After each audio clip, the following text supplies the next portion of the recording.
Hi, and welcome to a special holiday edition of the Community Producers. I'm your host, Cheyanna Shypitka. Stay tuned for a festive lineup of stories coming at you.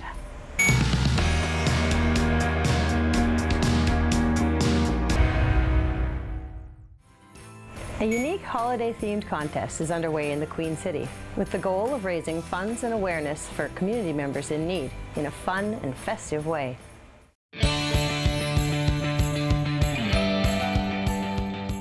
We started the Gingerbread House contest 3 years ago, and we started it, basically it started in Souk on Vancouver Island, and the Prestige Hotel there, the West Coast Grill, decided to start this, and it grew every year, and they had more and more houses. So when I heard of it, I said, well, let's try to do this in Nelson. It's a great activity during Christmas time for parents to do with their kids. So we started that 3 years ago, had the houses brought to the Prestige and then exposed in the lobby. And we paired with the Nelson Food Cupboard. So all the votes are by donation to the Nelson Food Cupboard. And then the winner, so whoever gets the most donations, wins a night stay at the Prestige and a gift certificate at the West Coast Grill.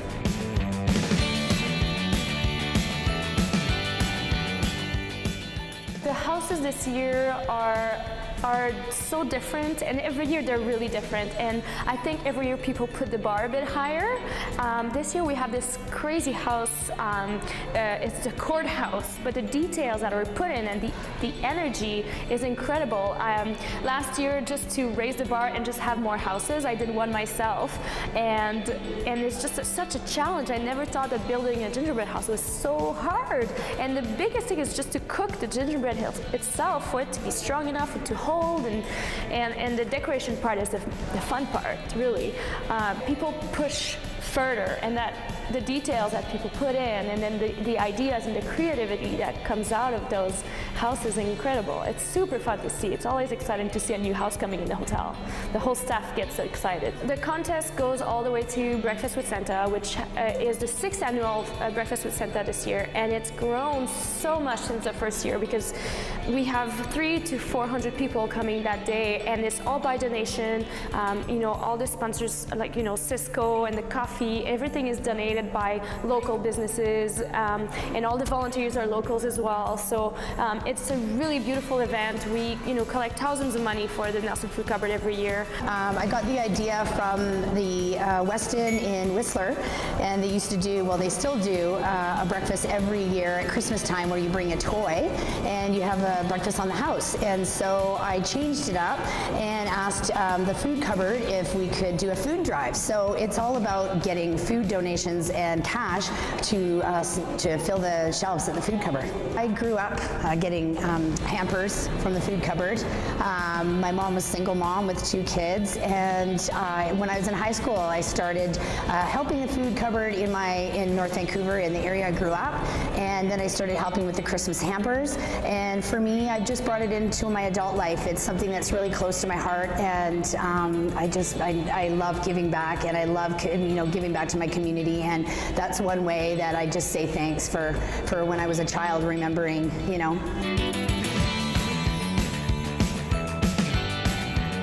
People can vote by bringing either food or money throughout December in the Prestige Hotel in Nelson, so down on the lakeside street here. And basically the votes are brought to the West Coast Grill. And then on December 17 in the morning, after Breakfast with Santa, because people during the breakfast, there's so many people coming that the donations are even higher that day. So at the end of the event, I'll just count and see who has the most votes, and then a person will be announced at the end of Breakfast with Santa. A popular holiday tradition returns to the Kootenays this December. CP's holiday train will be rolling across Western Canada, making stops in Castlegar and Nelson, collecting items for local food banks and serving up a hearty dose of holiday cheer.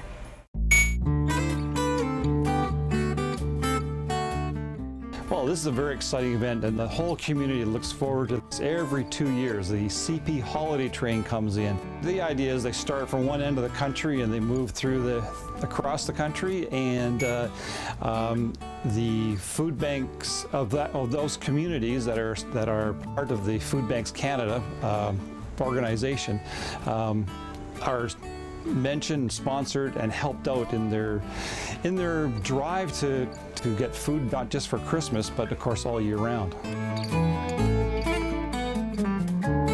It's a great opportunity, not just for the food gathering and whatnot, but it's a great opportunity to have a little Christmas celebration and just to come together as a community, listen to some good music. I'm not sure who's on the train this year, but it will be good and it'll be fun. And of course, there's a guy in a red suit shows up. I think we know his name is Santa Claus.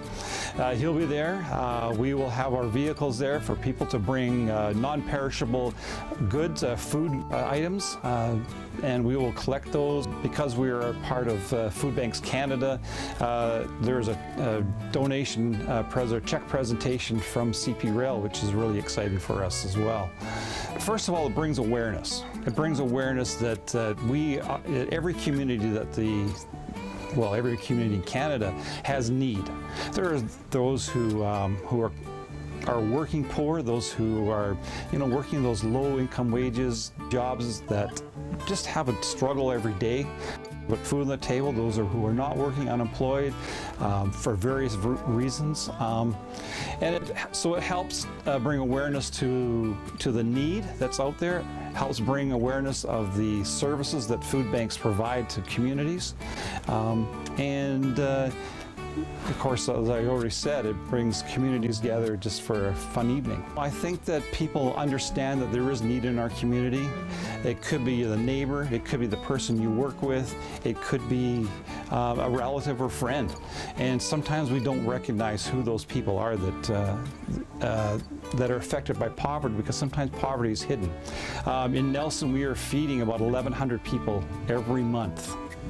That's different people every month. So it's a lot of people. We have a breakfast program. Yesterday we served 141 people came in for breakfast. That's a huge amount of need. And so just we do more than just hand out food here. We are a beacon of hope to people, and people need hope, especially this time of year when there's so much pressure to provide for their families, like the Christmas tree and the meal and all that, and sometimes it can get a little depressing when you can't do what you really want to do or what you need to do for your family. And that's why we're here. We want to give people hope, that there is hope for tomorrow, that tomorrow is going to look better than it did today or yesterday.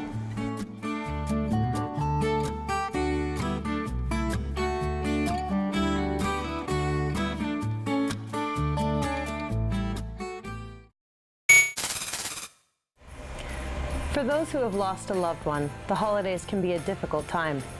The Castlegar and District Hospice is helping to spread some holiday cheer and to remember those we have lost.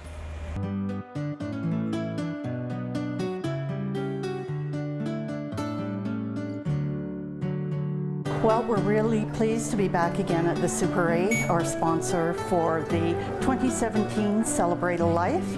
And once again, we have the 3 memorial trees, including our very popular pet tree, and our display. And this year's display is the night before Christmas.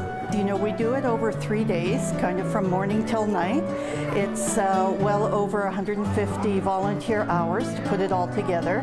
And what makes this year's display even more special are the things that have been loaned to us.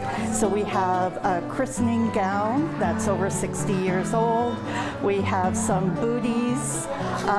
We have some precious toys, and also my son's first Christmas teddy bear. So all of the memories stored in there, that's what makes the display special.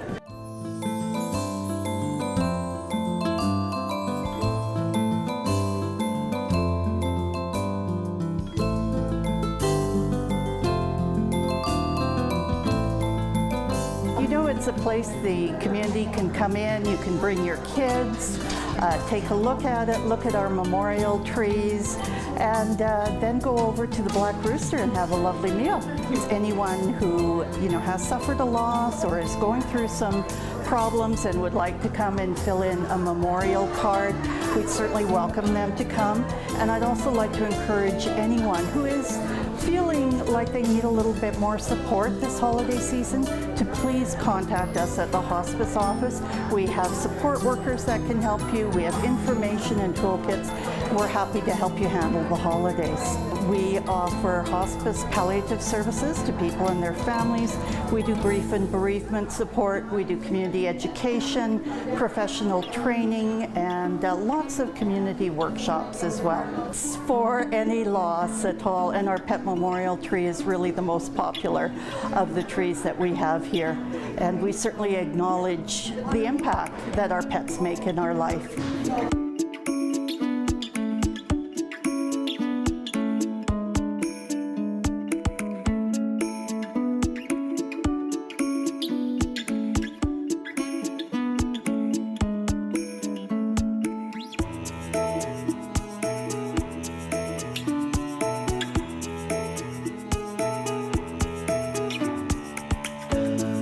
It's one of our major fundraisers, yes, and it will be going until the first weekend in January. Lots of opportunity to stop by, take a look at the display, take a look at the trees, and remember that we're here to help. You can go to our website, castlegarhospice.org, and donate online. You can just come into the Super 8 and fill in a donation envelope and leave it, or you can call our office at 250-304-1266, and we're very happy to take your donation. If you need some support, please call us.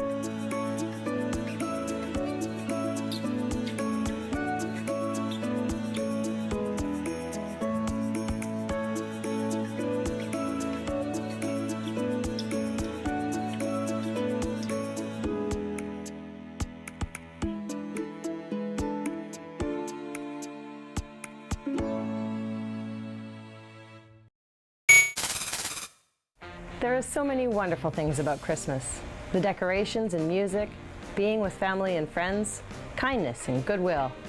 And of course, one cannot forget about all that fabulous festive food. No one can resist the smells and tastes of Christmas, both the sweet and the savory. But how about mixing the two together to create and bake a tasty bite? I usually use a little bit of a sweet dough and fill it with savory things. Especially at the Christmas season, it's very festive and people like that combination. One such delight that baker Susie Thomas serves in her bakery is a savory pinwheel that is perfect for any holiday table. You can make them any size you want, so they're really easy to adapt. You can really fill them with anything you want. And also you can use pretty much any type of dough you want. So it's really open to your own variations. Any dough can be used to make the savory pinwheels, including frozen puff pastry and bread dough. For Thomas's pinwheels, she likes to use a simple brioche dough. It's just yeast, flour, milk, eggs, and some sugar and salt. So it's very basic. You can easily find that on the internet. And I'm just gonna roll this out. I have 800 grams here right now. That'll be enough for, I think, just a little over a dozen rolls.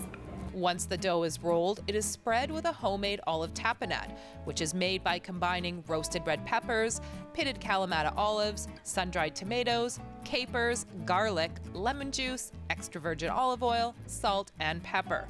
The ingredients are mixed in a food processor to create a spread. It is a good idea to leave a little space without the oily tapenade, because then it'll be hard to make it stick in the end.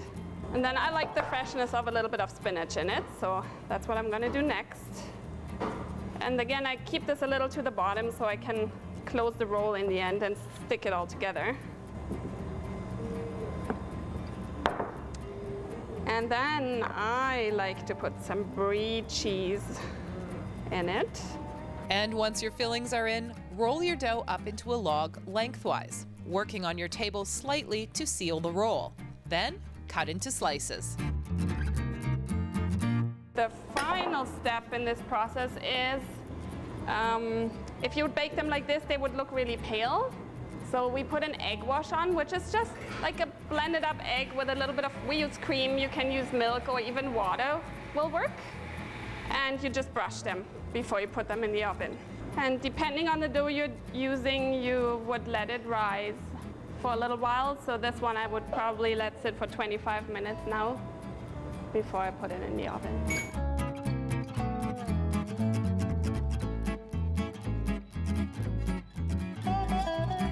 The thing I really like about the pinwheels is you make one big roll and you chop it into slices. It's so easy to make and it's beautiful. It looks beautiful on a platter and you can take it or just have it at home for an appy, or even if you make it sweet and you put apples and cinnamon and chocolate inside, you can have it as a dessert.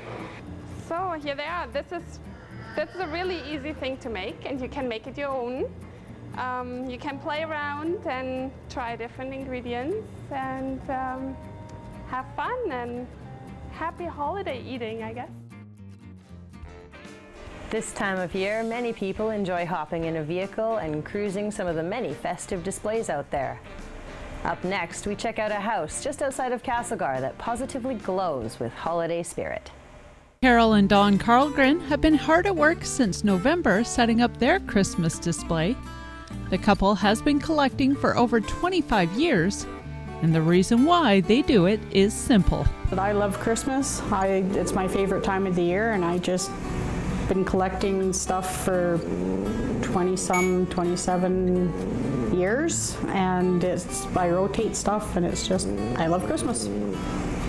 Don looks after attaching all the lights, which he says is the trickiest to maintain. Probably the lights on the house, to get them up and every year, because they fall down during the summer months, so we have to pin them all back up in the winter. While the majority of the ornaments have been collected on their own, some are given, which hold a special place in Carol's heart.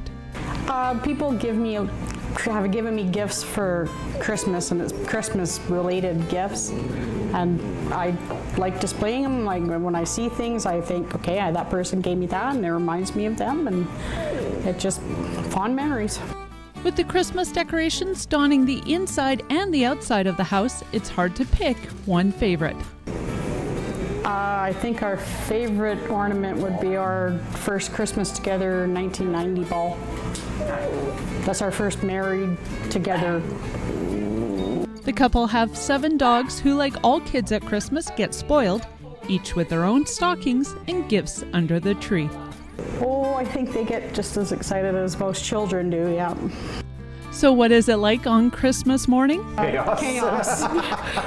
Happy chaos.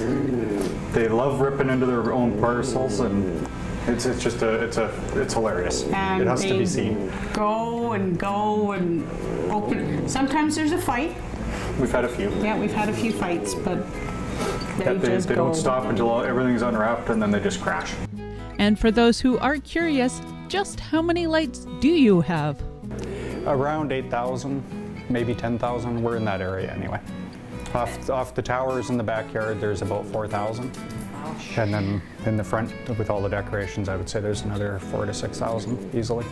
The Carlgrens are already thinking of next year, adding in some homemade touches. Every year we grow. Yeah. Next year we're going to be making our own. So we're going to do, we've got some good plans for next year with what we're going to do. Probably add another 1,000 or more lights with the various decorations we're going to do next year. Everyone that visits loves the display and looks forward to it every year. My neighbors, everybody that comes up here, they like it. The mail lady just loves it. She says it's awesome. The Carlgren House can be found along Broadwater Road in Robson, just outside of Castlegar, directly across from Zelsoff Selgar's pulp mill. You can spot the tower at night from the road. For Go in Robson, I'm Jennifer Waldy. Christmas comes but once a year, and one of the favorite traditions of the holiday season is selecting and trimming a festive tree. But how does one find that perfect Christmas tree? Well, everybody's tastes differ, of course. Some people are, they like the natural look. Other people like the cultured look, which are the sculptured and really thick, heavy branches on them. But you want to look for the a color that is appealing to you. They're all different shades of green, of course. The stump is the size of it, first of all. Make sure that it's not too big for the stand that you have. You want to look for a good shapely stump on the bottom. Okay, you want the entire trunk to be as straight as possible. Generally, these are. We find very few bad ones because they come from tree farms and they're well cared for there. Remember to measure the space where you plan to set the tree up, taking into account the height of your stand and any tree toppers. Also, think about the room where the tree will be and what kind of shape would best suit that space. Once you've made your selection and taken the tree home, you want to keep it looking its best. A few simple tricks will keep your tree smelling and looking fresh through the Christmas season. When you go to put the tree up, you have to shave at least a ½ inch off the bottom before you put it into warm water. It just gives it a little bit of an added boost. And then from there on, you got to water it constantly. They'll drink lots and lots of water for the first week. So you got to be really careful. Don't let it dry out. If you let it dry out, then that sap seal forms on the bottom of the tree, and it won't soak up any more water. Make sure it's not too close to a radiator or your floor registers or any heat source. If it happens to be close to a floor register or something like that, maybe just close it off. You don't want any direct heat blowing right on the tree because that's just going to dry it out for you. And if you still aren't certain what to look for, talk with the folks at your local tree lot. We've been doing this for over 40 years now in our community, and it's a good fundraiser for us. It's a good fun project because you're dealing with happy people all the time. It's people coming in here, they're in a good mood looking to buy a nice Christmas tree, and we're so happy to sell it to them. For Go Kootenays in Castlegar, I'm Christina Krichkowski. That's it for our final show of 2017. If you want more great community content, visit us at our Shaw TV Kootenays YouTube channel. I'm your host, Cheyanna Shypitka. Warmest wishes to you and yours this holiday season.